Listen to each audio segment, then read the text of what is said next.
Hello, everybody. This is Dr. Vocal, and we're back for Habit 3. And we'll have 3 videos for this segment of the program. So I'm going to share my slides with you. So Habit 3 is, put simply, put first things first. In other words, do the things that are really important in life first. The quote we have for this section is, "Things which matter most must never be at the mercy of things which matter least." And that's a Goethe quote. So here we are on the maturity continuum. Remember, we're on the journey from dependence to independence. And so completing habits 1, 2, and 3 will lead you from dependent to independent state. So remember, be proactive first. That was the attitude you have to have. Then you have to know where you want to go. Habit 3 is all about having the integrity to do the things every day that get you where you want to go. So remember the see-do-get model. For habit 3, the principle that we're going to be working on is effectiveness requires the integrity to act on your priorities. Now, if you're having any trouble understanding this, think about all of the New Year's resolutions that you've ever made. How many of those New Year's resolutions did you actually keep? Keeping a New Year's resolution requires habit 3, the integrity to act on your priorities. So it's hard to do. I've got many a New Year's resolution that went up in flames, but I have a few that I was able to keep doing. So that's the idea. So the ineffective paradigm is to put urgent things first. The effective paradigm is to put important things first. And we're going to talk a lot more about the difference between urgency and importance. So to start out, we're going to have a video from Dr. Covey, who's going to discuss something called the time matrix, and in it, he's going to discuss in depth this difference between urgent and important. So let me stop sharing just for a second. And here I am again, hello. And now I'm going to share the video. And here's the time matrix.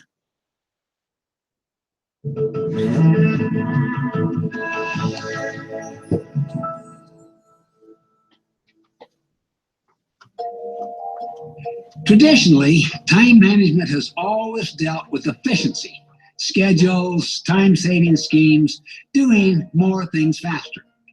The clock is the symbol of it. It drives us toward efficiency. Have you ever tried to be efficient with a loved one on a tough issue? Say with a family member or a friend? How did it go? I mean, you can see right off the bat how foolish it would be. Unless people are emotionally aligned, efficiency with people is ineffective. With people, fast is slow, and slow is fast. In short, effectiveness is not efficiency. Just imagine a group of workers cutting their way through a forest. The supervisors are behind them, watching the clock, sharpening the tools, writing procedures, setting up efficiency programs. Then an effective leader emerges. He surveys the entire situation and with a compass in hand, shouts out, "We're in the wrong forest." Individuals and organizations get so busy cutting through the undergrowth that they don't realize they're often heading into the wrong forest. We get so addicted to the urgent everyday things, the clock, that we neglect our highest priorities and even our direction, the compass. The clock serves an important purpose and adds great value, but only after the compass has defined the right direction. You see, it doesn't really matter how fast you're going if you're heading in the wrong direction. Habit 3, put first things first, is based on the paradigm of effectiveness first, then efficiency. Relationships first, then schedules. Important things first, then the urgent things. The compass first, then the clock. The key words to understand are urgency and importance. Urgency means it requires immediate attention. It is now. Urgent things act on us. Urgent things come from outside you. They stand in front of you. They press upon you because they are time sensitive, like a ringing phone. They might be important as well as urgent, but too often they are merely urgent. Importance, on the other hand, has to do with what really makes a difference. The important priorities come from within. These priorities come from your values, your personal mission, your organization's mission, and your high priority goals. I call this the time matrix. We spend our time in one of four quadrants. Quadrant 1 consists of activities that are both urgent and important. For example, an important client calls you with a pressing need. Your child gets sick. A crucial system breaks down.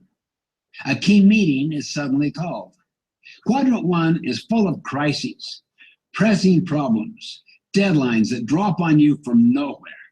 If you don't go to that important meeting, there will be tough consequences. So it's a Quadrant 1 activity. We call Quadrant 1 the quadrant of necessity. We must spend time here. But if you only focus on Quadrant 1, it keeps getting bigger and bigger until it consumes you. Quadrant 3 activities are urgent, but not important. It includes such things as unnecessary meetings and reports, many emails and phone calls on other people's minor issues. We call Quadrant 3 the quadrant of deception because urgent things have the appearance of importance, but most of the time they are not. It might be like the meeting that has no agenda, no purpose. It might be an unnecessary interruption in your day. It might be a knee-jerk response to that email that just showed up on screen, but doesn't really matter much.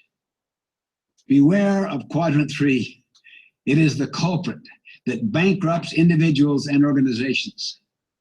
Quadrant 4 is neither urgent nor important. It is the quadrant of waste and excess.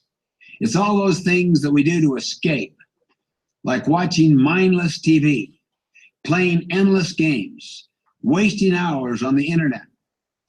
People who escape to Quadrant 4 are usually burned out by living in Quadrants 1 and 3 all of the time. They are addicted to urgency, and it takes a toll. Quadrant 2 activities are not urgent, but they are important. Here we become proactive. We plan and prepare for the future. We think to prevent problems. We build relationships. We empower ourselves through learning and skill development. We sharpen the saw. All the things that we know that we should do, but don't because they aren't urgent. We call Quadrant 2 the quadrant of effectiveness. This is where effective people focus their energies. You see, Quadrant 2 won't act on you. You must act on it. We never seem to get time for Quadrant 2. Ironically, however, the more time you spend in Quadrant 2 doing preparation, planning, and prevention, the less time you will be forced to spend in Quadrant 1, managing the latest crises. If you examine most people's agendas against the four quadrants, you'll find almost all of their time is spent in Quadrants 1 and 3. What happens then to Quadrant 2? It gets pushed aside. Now what happens to Quadrant 1? It gets larger. How long can you sustain a Quadrant 1 lifestyle? What are the results? Doesn't it soon stress you out? Doesn't it eventually burn you out? Endlessly fighting fires, moving from one crisis to the next. Gradually, it takes its toll on your body and on your mind. It is not sustainable. So where do you get time for Quadrant 2? When you're inundated by urgent, pressing matters. You stop spending so much time in quadrants 3 and 4. You literally say no to those activities. You live above the line that separates quadrants 1 and 2 from quadrants 3 and 4. It's really not that difficult to cut those wasteful and excessive activities in quadrant 4. The real challenge is not to let quadrant 3 rob your time. Quadrant 3 is usually built around other people's priorities and expectations of you. Like attending that meeting you know is not a good use of your time, but you're expected to be there. Too much time in quadrant 3 results in feeling like a victim, focusing only on the short term, and having a reputation like a chameleon. You'll only be able to say no to the popularity of quadrant 3 if you have a bigger yes burning inside. The bigger yes comes when you clearly define your quadrant 2 goals and priorities, your mission. When people start to think in quadrant 2 ways, they will gradually improve their relationships and increase their output. There will be fewer crises, more balance and greater vision. Moving from crisis to crisis, never getting to quadrant 2, is like swatting flies all day long. When will you stop swatting the flies and start fixing the hole in the screen door?